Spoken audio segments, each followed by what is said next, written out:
All right.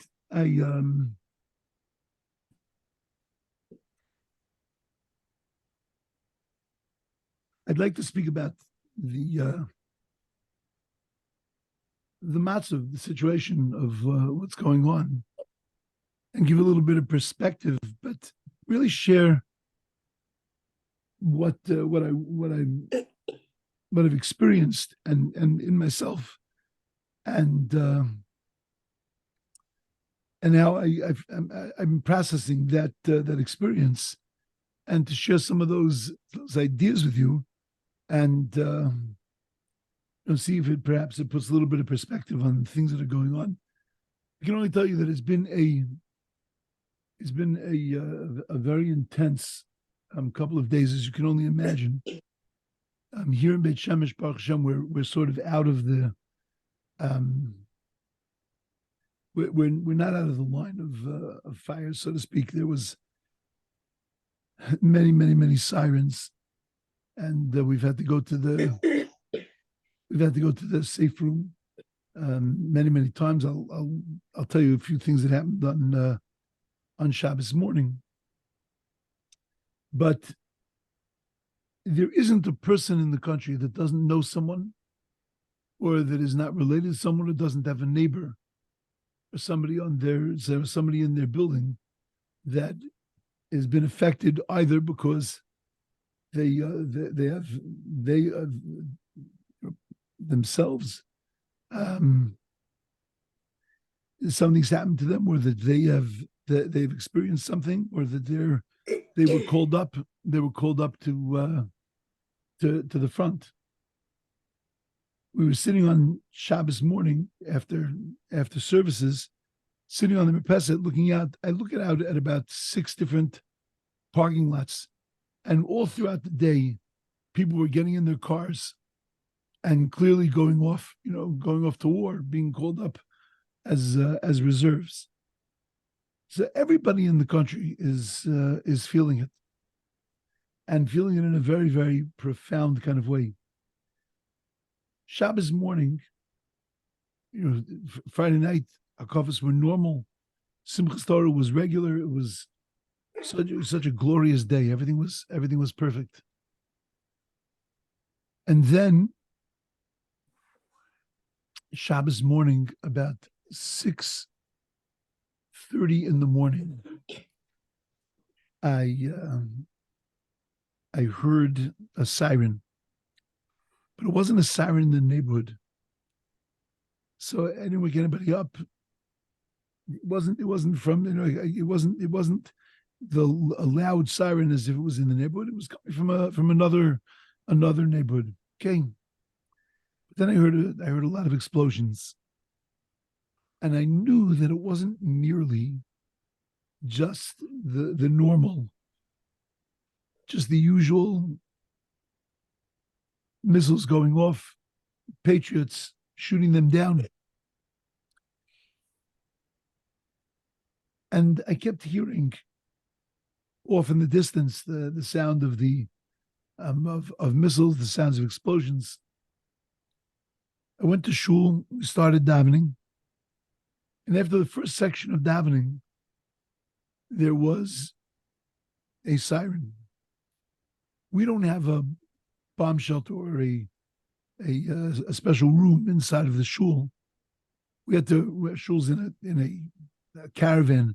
We had to run out of the shul, go through a few buildings, then behind and into the stairwell, which is a safe place, inside the stairwell of another building. Okay, we stayed for quite a few minutes, and then we came back. And it happens often that there are sirens, especially when they shoot missiles. So it happens. It wasn't there at this point. There was nothing strange. We have a fellow who's the number 2 fellow in Hatzalah, who was he was hearing things. He has a walkie-talkie that he keeps on Shabbos and Yom Tov, and he was hearing things, but he wasn't sharing them. The only thing he told me is that the initial reports that it's not very good. And he told me a few things, and it was pretty shocking. But that's all we knew. And word started to get around. We davened a little further. Again, the siren went off. We ended up having to go back into the silent room, back into the safe room. And it's happened a few times. So at this point, I want to tell you, and I'll continue the story in a second, but I want to tell you what I had said to my congregation on Simchas Torah night. And again, Simchas Torah night was a normal night. It was a Friday night. Everything was regular.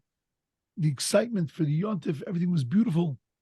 My concern is that when people come to shul on Simchas Torah, they come to shul to have a good time. Simchas Torah, you have fun. It's enjoyable, dancing, singing. There's a certain atmosphere. And it concerned me that the heart of Simchas Torah was missing. The inside of the Simcha of Simchas Torah wasn't there. So I turned to my congregation. I said that what is the avoda? What is the work of Simchas Torah? Of Shmini Atzeres, of this last day of Sukkot? What are we meant to be accomplishing on this day? So I told over the Gemara. And the Gemara says that it's as if God turns to us after the 7 days of Sukkot, the 2 days of Rosh Hashanah, the 1 day of Yom Kippur, then the 7 days of Sukkot after this entire Yontif season. And he turns to us and he says, don't go away so fast. Equally, od yom echad, stay with me one more day, because kasha alai predaschem, it's difficult for me to see you go. And that the whole nature of Shmini Atzeres is the nature of a day where God says, stay with me one more day, because your connection to me is dear. And let's get these words, kasha alai, it's difficult for me, predaschem, your separation. So the rabbis explain, what does that mean when God says it's difficult for me to see you separate? Simply put, what it means is that it's hard for me to see you go. It's hard for me to see this Yontif season ending. It's hard for me to see this connection to you end.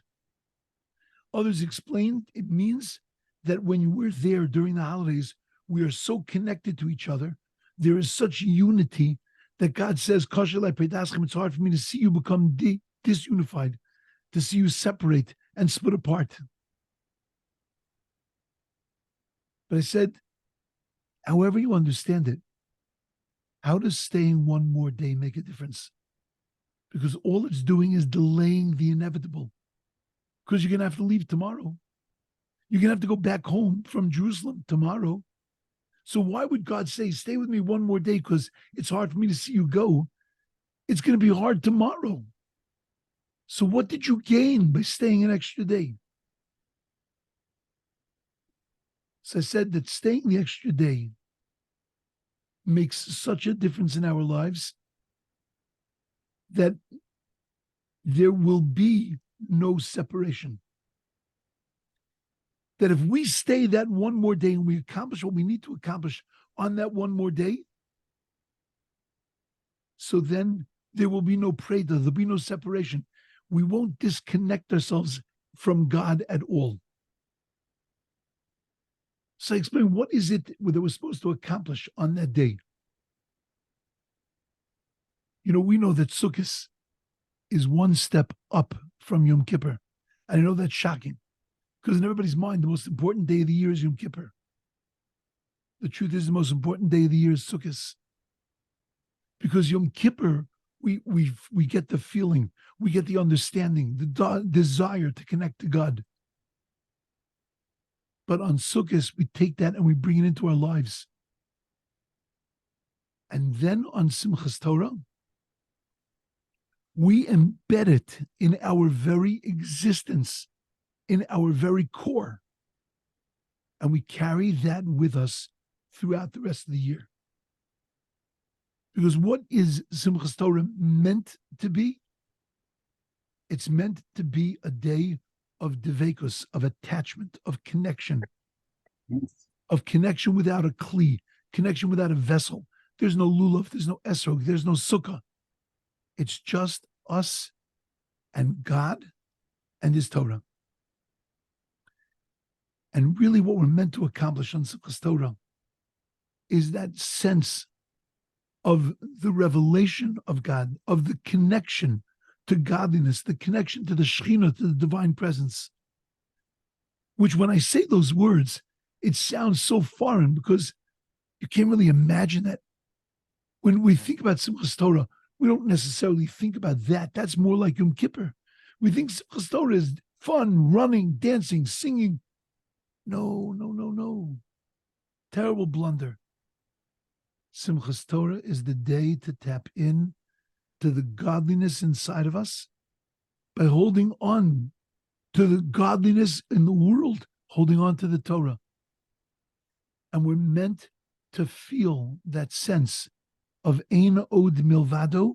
There is nothing else in this world but God. And when we dance on Simchas Torah, we tap into this light, into this divine light. This was the general sense of what I spoke about. And I said that every time we dance, every akafa, every time we turn around and we walk around with the Torah, we tap into another aspect of that divine light. And that if equally God turns to us and He says, stay with me for one more day, because kashalai predaschem, because until you put it into your heart and until you put it into your life, until you feel that sense of godliness, so then you run the risk of walking away and collapsing. The guarantee that you won't collapse is if you do this day correctly. And that's the nature of the day. Beautiful. I then went on to say that we need to be careful not to be distracted on Simchas Torah, not to be distracted by all the types of things that could distract us, our own sense, our own feelings, looking around and saying, hey, how come this one didn't say hello to me? And how come I didn't get that honor? And how come this? And how come this? And how come this? And there are so many things that could distract us because the yield of Simchas Torah could be so high. If we dance with our hearts on Simchas Torah, if we feel that godliness on Simchas Torah, then we could change our lives. And therefore, to have that attack on that, to have that pulled away from us, to have that threatened, is something that is to the advantage of the Yetzer Hara. To make sure that we don't gain what we need to gain on Simchas Torah. And then comes Simchas Torah morning. And it was the ultimate distraction. We started to get news. At that point, it was hundreds of people that were killed. That's what we were hearing. And that it wasn't just missiles that were being shot, but that there was a infiltration of terrorists into the south of the country. And it shattered our peace. After Hallel, I realized that I needed to speak. I needed to say something to put things in perspective. And I got up at the Stender, and I said that last night I mentioned that you have to be sure not to get distracted on Simchas Torah.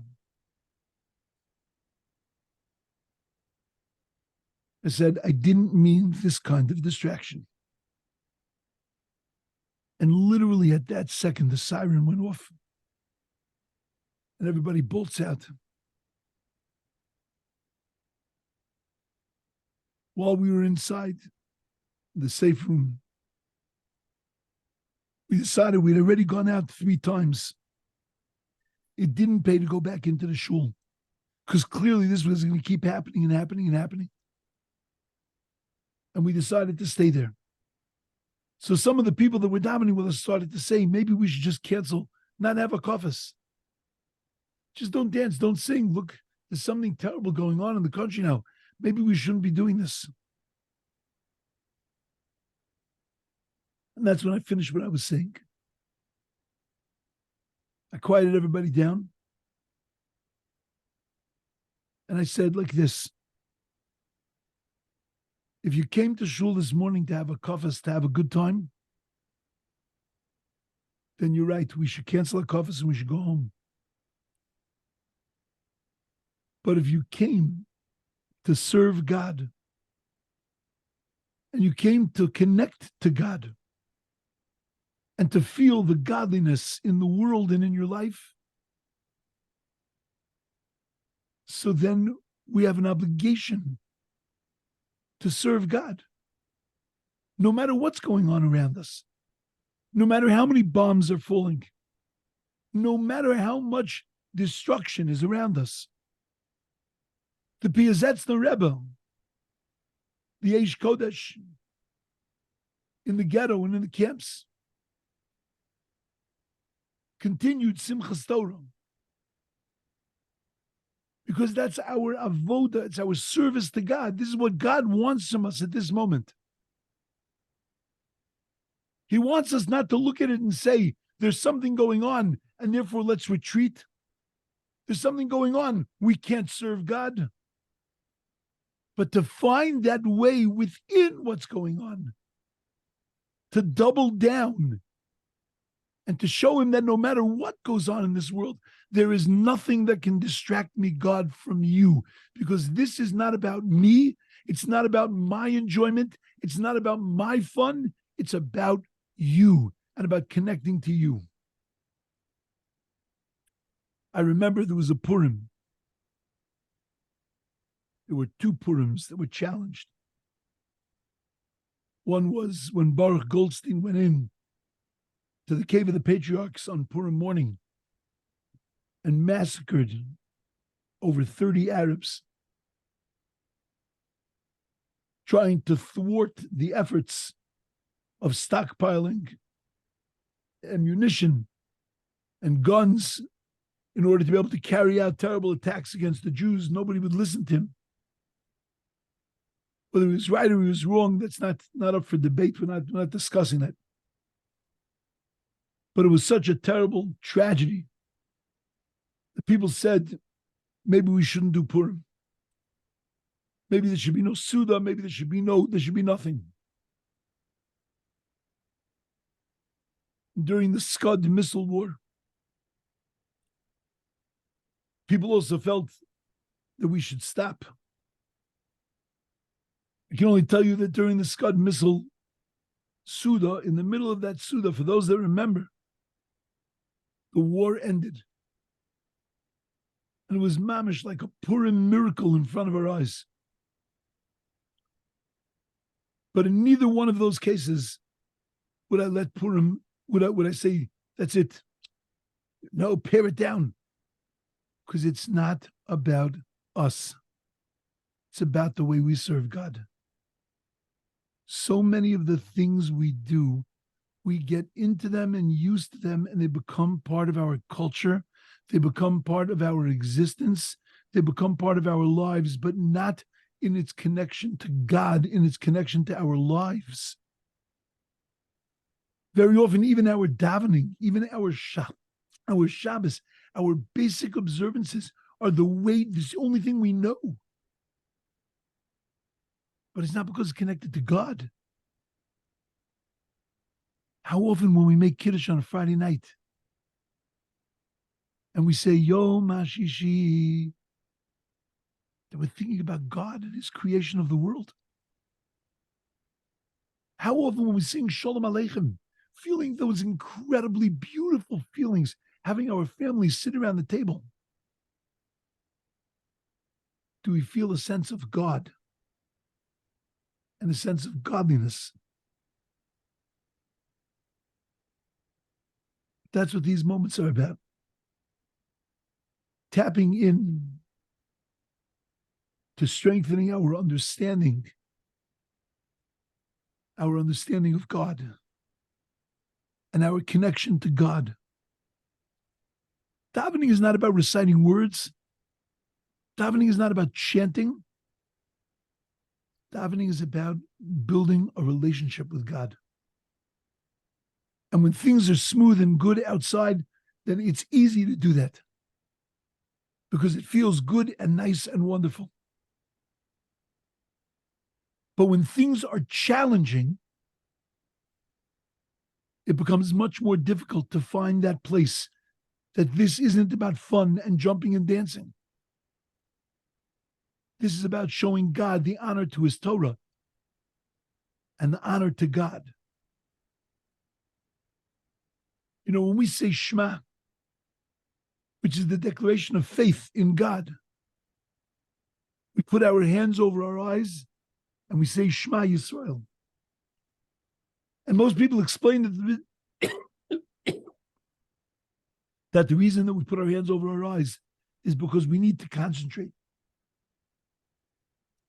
The truth is, the reason that we put our hands over our eyes is because we need to remind ourselves that when your eyes are open and you see the sunlight, it's so easy to declare Shema Yisrael Hashem Elokeinu Hashem Echad.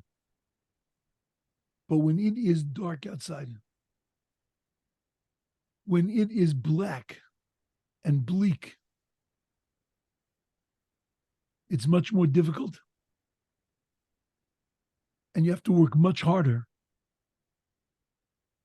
But when you look into the darkness, even in the darkness, we're able to see and to declare Shema Yisrael Hashem Elokeinu Hashem Echad. At moments like this, we have to feel the pain of others. But we have to recognize Ve'elokeinu b'shamayim kol asher chafetz osa, that our God is in the heavens.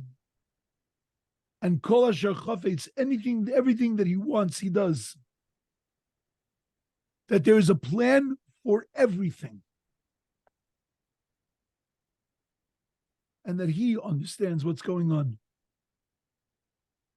And that's why he's God. And the one thing, only one thing in the world that I know is that I don't know what's going on in the world. That's the one thing that I know clearly. And that I know that HaKadosh Baruch Hu, that God understands exactly what's happening. And it's in that I need to rely. And it's in that I need to renew. And that's the challenge. To strengthen my belief in God and to strengthen the things that I do. Because the mitzvahs that I do are the way that I show and manifest the fact that I have full belief and trust in God. But let's stop here for a second. What does it mean to have bitachon? What does it mean to have trust in God? Trust in God doesn't mean that everything is going to be good in the end. Trust in God means that everything that happens is happening for a reason. And perhaps in the end, in my lifetime or after my lifetime, I will be privy to what all of this means. And perhaps not. But I will go on in my life knowing that there is a purpose, there is a din and a dayon, there is a judge and there is judgment, and that there is somebody that is controlling this world. doesn't mean I'm not sad. It doesn't mean I'm not filled with question marks. When I look at the pictures and I listen to the stories and I hear the people searching and worrying about their loved ones, when every time you open up the internet, the number is higher and the number is not stopping. Who knows where that number is going to end? Of the Harugim, Al Shemecha, of the people that died only because they're Jews. As they've been saying in the press, this is the largest number of Jews that have been killed in one day since the Holocaust. Of course I'm broken. Of course I feel wounded.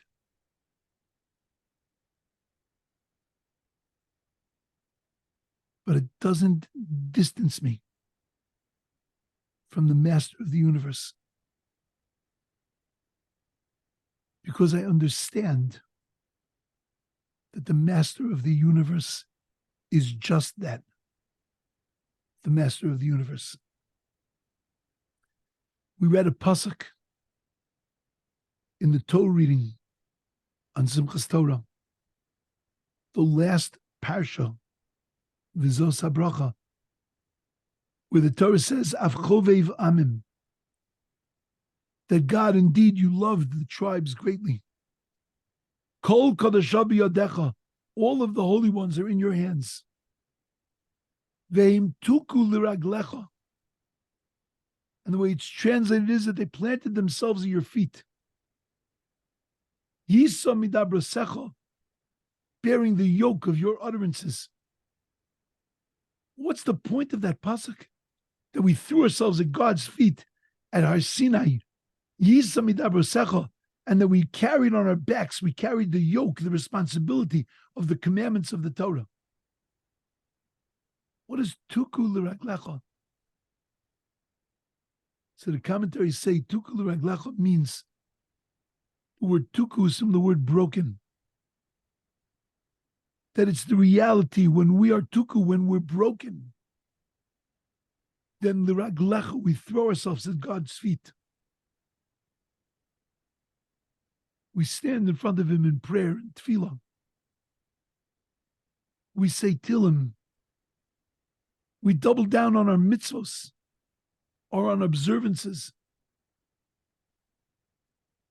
All to be able to find within all that pain, to be able to recognize and to see our Father in heaven.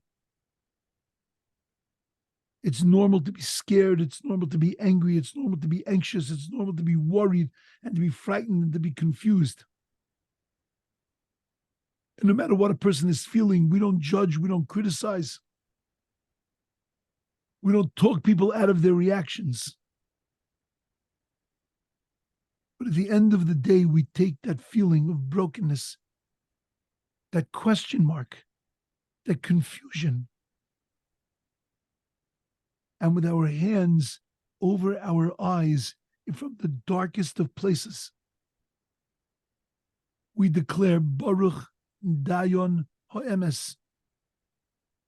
Blessed is God who is the true judge.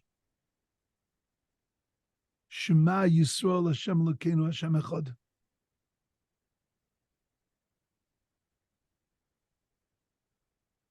And that's what I've been processing during these past couple of days, of making sure that with all of the feelings and emotions that I'm going through, that ultimately I remember that in the darkest of days and the darkest of places, if you just look into that darkness, even there you'll see the hand of God. And it's davka during these times that I double down and I try to perfect and to persist in my avodah, in my service to God. Not my doing of things, not my observance of commandments. I don't observe commandments. I don't do things. I serve God. Ano avdo de kutshabrichu. I am a servant of the Holy One, blessed be He.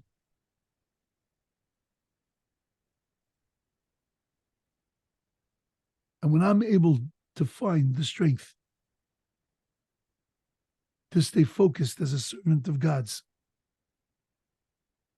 that's zichus, that merit, that emerges, goes a long way in protecting Klal Yisrael. When things are dark and HaKadosh Baruch Hu sees His children in their tears and in their mourning, serving Him, continuing to attach and continuing to seek, every tear, every mitzvah, every tefillah, every act of kindness goes to protect and to help to save the Jewish people. And Ne'ilah, we said a beautiful line, that God takes our tears and He puts them in a jug and He uses them when we need them. And He takes those tears out and they become a protective shield for the Jewish people. If you remember back when those 3 boys were taken captive, for 18 days the world prayed. We gathered together in Sky High, hundreds of us, people who had never seen the inside of a Tehillim, who had no idea what a Tehillim was, no idea what a Psalms was, no idea what praying was. And we davened like crazy. And then at the end of that, we found out that the boys were dead. And it was devastating. Because there are many people, I prayed to God, and they were just wasted tefillahs. And then we found out that those boys were dead in the first 5 minutes. 18 days worth of praying and crying and of worrying and of not sleeping because these were our boys. And then came one of the Gaza wars, where they found the tunnels. Miracles, nisim v'niflos.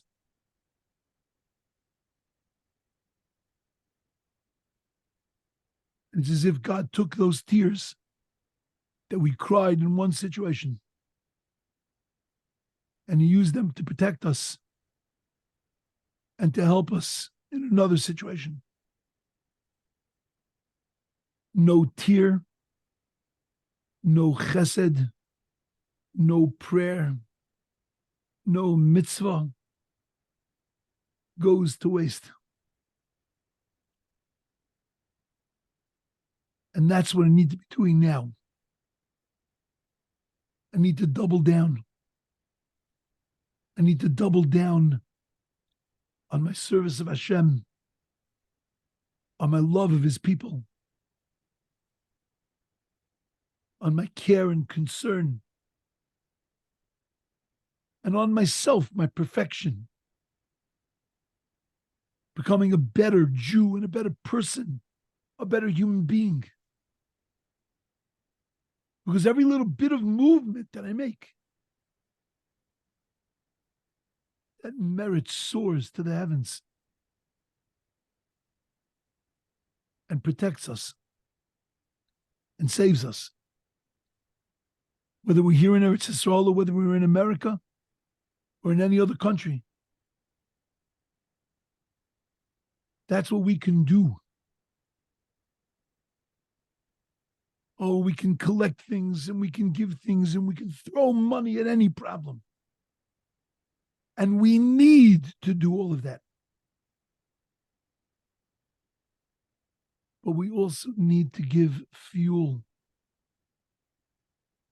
to every gun that's being held, to every effort that's being made. And the fuel, the zechusim of Klal Yisrael, the merits of the Jewish people that are created through their actions and through their existence and through their improvement and uplifting.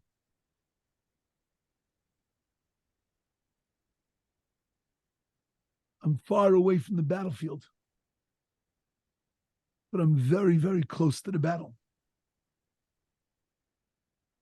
And I can do my part. You know, when these things happen, everybody's looking for something to do. Everybody wants to participate. Everybody wants to be part of it somehow. And we can be.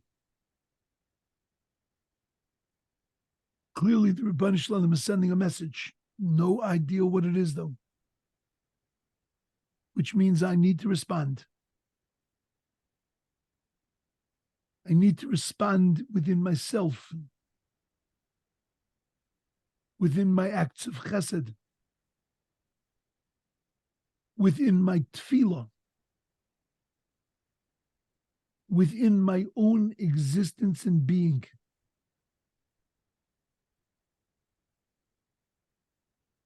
But let's take it even a step further.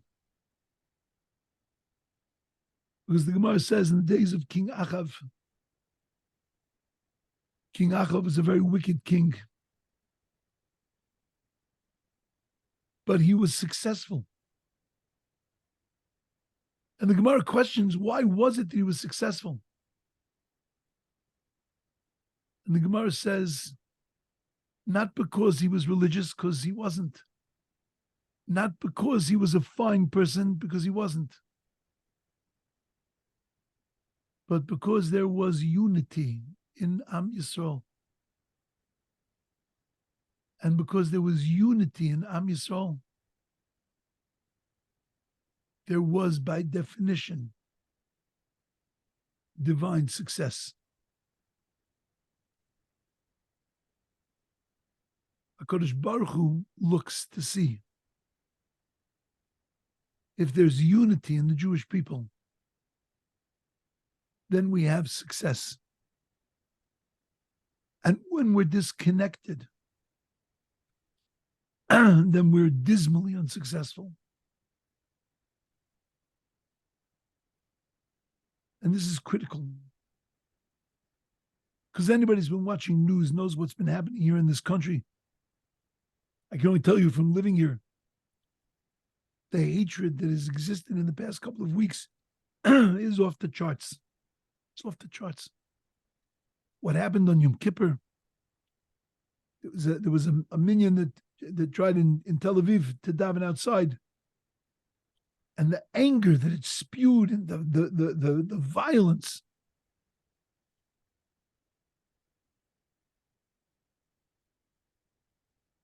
We're missing the protection.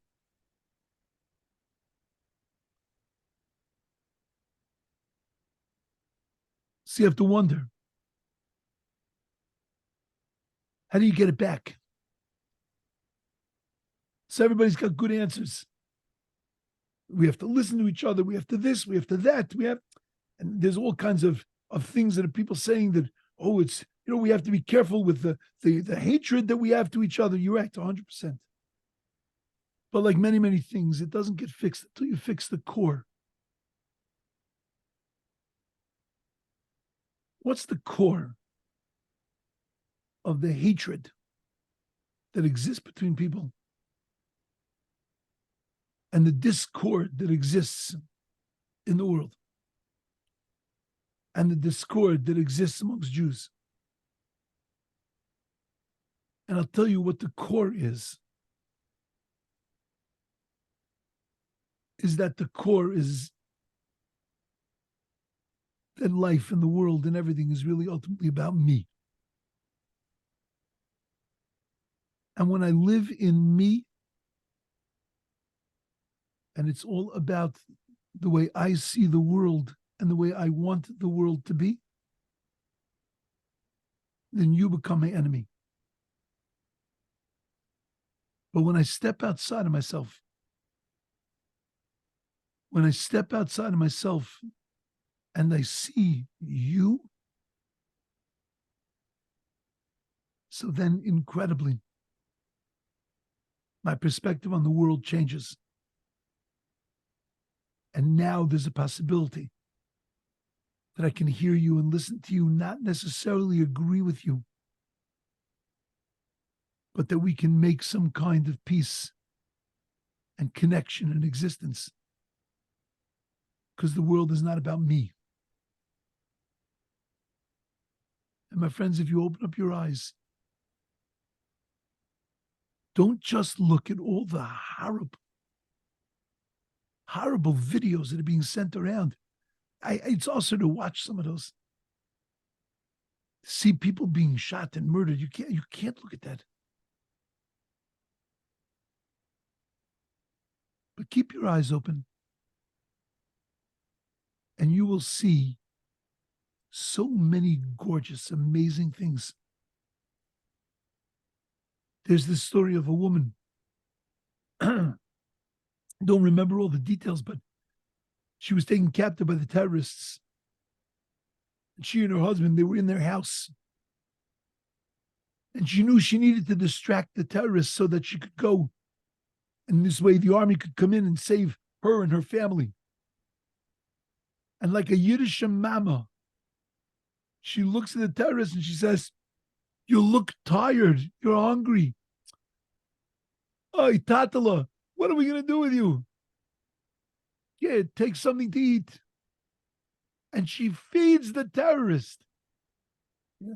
And as she's feeding the terrorist, the soldiers come in and eliminate the terrorists and save this family. For not 1 second was she thinking about herself. She was thinking about the people around her. And that gave her the energy to be able to move on. Shabbos morning, as I mentioned, they were calling people up to the army. Sunday, I saw a video of a soldier in full gear, standing with his gun, holding 2 telephones. I didn't get it. I couldn't understand what it was. And then I heard from the telephone a voice come out and say, "Brachas." And I hear the guy says, "Baruch atah Hashem Elokeinu melech haolam, asher kiddushanu b'mitzvayso v'tzivanu la'achniso b'vriso shel Avraham Avinu." He made the blessing on a bris. And then he said, "Shechiyanu v'kiyamanu v'giyanu l'zman hazeh." It was his son's bris. On Sunday morning, on Shabbos afternoon, when this Yid got the call up and was told, "You got to come in. We need you." Not for 1 second did he stand there and say, "But my kid's bris is tomorrow. I can't go." He got in his car on Shabbos. He went and he did what he had to do. He participated in the bris of his son. He made the brachas on his son's bris.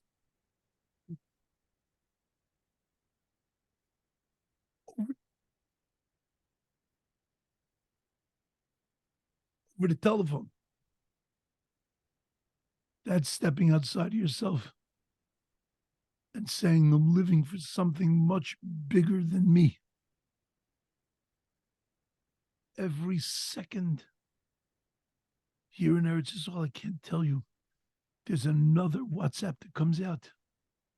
The soldiers need this, the soldiers need that. There are people flying around my neighborhood, filling up cars, driving up north into terrible places, driving down south to army bases and dropping off carloads of food, of supplies, of things. 300,000 soldiers were called up. There's no way to take care of it. There's no supplies for them. There's no things. And the whole country, people that go to the army, people that don't go to the army, righties, lefties, Hasidim, Misnagdim, Svardim, Ashkenazim. There are no colors in the country right now. There are no labels in the country right now. The only label is Yidden. That's it. Because the amount that we're stepping outside of ourselves, by definition, when we step outside of ourselves, all of a sudden, there's an achdus, there's a connection, there's a oneness.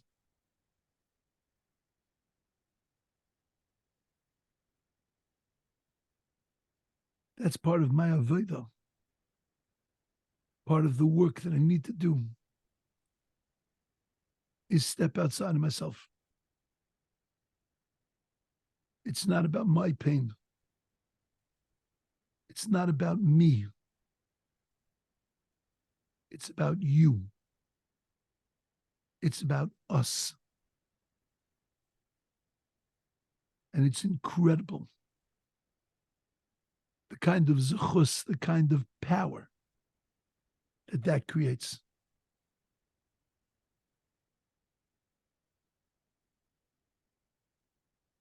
You listen to people talk. And a lot of times they like to identify themselves as, yeah, oh, I knew that person. I knew his cousin's brother, sister's father's mother's gardener. Yeah, I knew that person. Because people need to feel a part of it. You know how we should feel a part of it? By stepping outside of ourselves and looking at other people. And we can be there for others. We can give. We can do. We can write letters to congressmen. There's a lot of stuff to be done. But don't forget to do the main thing, which is step outside of yourself and create zechusim for Klal Yisrael. Create merits for Klal Yisrael. Whether you have an opportunity to be able to give toothbrushes to soldiers on the front, whether you have that opportunity or not, doesn't matter. But you have the ability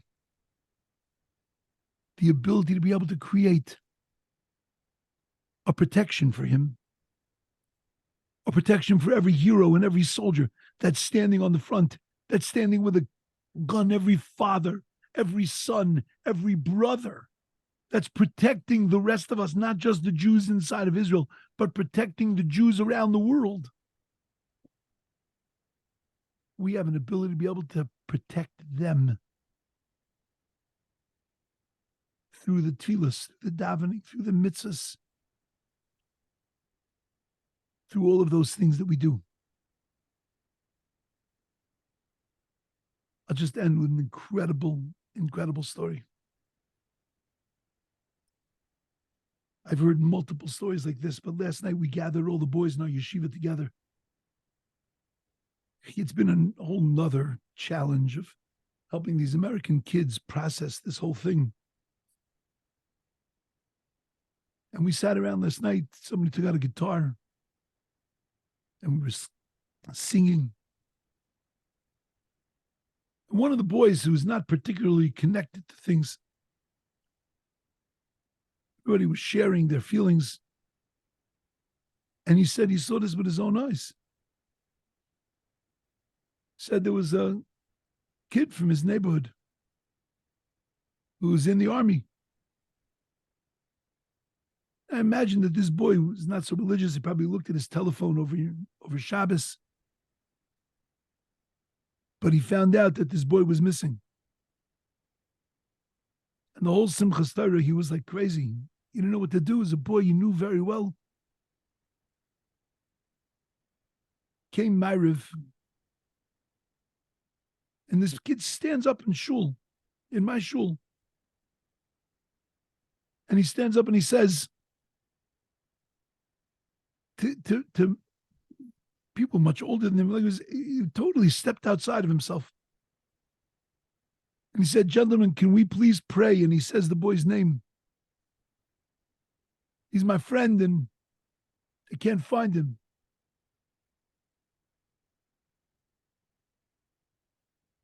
And everybody came over to him, gave him a hug. And they davened. They davened Ma'ariv. And they said some psalms. And this kid said, I got back to my dorm. And I turned on my phone. And there was a message that they found this guy and he's okay. We in our yeshiva split around, and many people are doing this. We've taken names of soldiers. I saw that from the shul, they sent around a name of soldiers from San Diego. Take one of those names, take 15 of those names, and daven for them. Call somebody up and say, "Hi, I'm just checking in on you. How you doing?" And think of that person as you're doing it. Give somebody a lift. Help somebody with something. Sit and learn for 3 minutes. Say a psalm on behalf of those people. And you can create a zechus, a merit, a protection for them. Step outside of yourself and your world. Because when we step outside of our world, we see the world is a different place. And every time we step outside of ourselves, we create a beauty, we create a power that HaKadosh Baruch Hu in his infinite wisdom uses to be able to protect his beloved nation. And we have to continue to remember that Avinu Avarachaman, that God is ultimately a God of mercy. And that for whatever reason, it seems that we're in a time of din, a time of judgment, a time of difficulty. We ask God in his ultimate mercy to take our zechusim, to take our merits that we create, and to use them to protect our people, to return our captives, and to bring shalom back to the Jewish people, and to bring shalom back to his world. May it be Hashem's will that this is the end to the tsar, to the troubles, and to the suffering, and to the pain. And that we hear only Besuros Tovos, we hear only good news.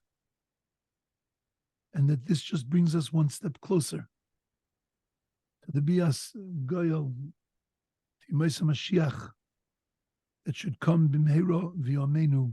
Amen.